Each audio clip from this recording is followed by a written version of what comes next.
Alors, le risque que fait poser le réchauffement climatique sur les villes est très très important.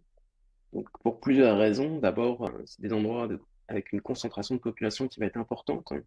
Souvent aussi avec une pauvreté qui va être importante, notamment dans les pays du Sud, mais également dans les pays du Nord, hein. Je pense notamment aux sans-abri qui sont très vulnérables aux canicules, aux fortes températures qu'on peut avoir l'été dans les villes. C'est aussi des endroits où on amplifie le réchauffement climatique avec ce qu'on appelle l'îlot de chaleur urbain, qui, avec les surfaces, le bitume qui va amplifier le rayonnement solaire, avec la structure des villes elles-mêmes, en fait, on peut avoir des températures qui sont de 2 degrés plus importantes entre une ville et une campagne au même endroit.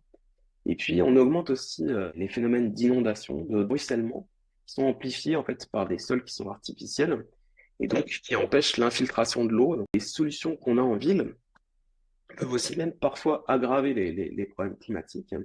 Je pense notamment à l'utilisation de la climatisation qui a tendance à réchauffer davantage l'extérieur de là où on met la climatisation, mais aussi on augmente les émissions avec une consommation énergétique encore plus importante. Et la ville, globalement, contribue elle-même au réchauffement climatique.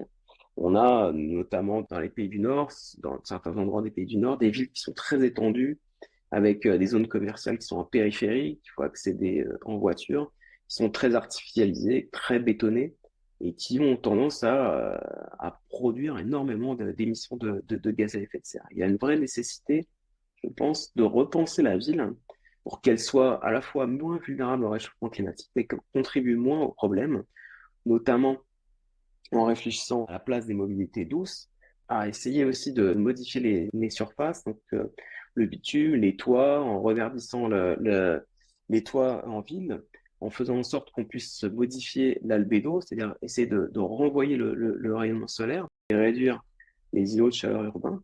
Et puis réfléchir également à la place de la biodiversité dans la ville, augmenter l'infiltration de l'eau avec plus de végétalisation dans les villes et qui pourrait avoir aussi un effet positif sur la biodiversité.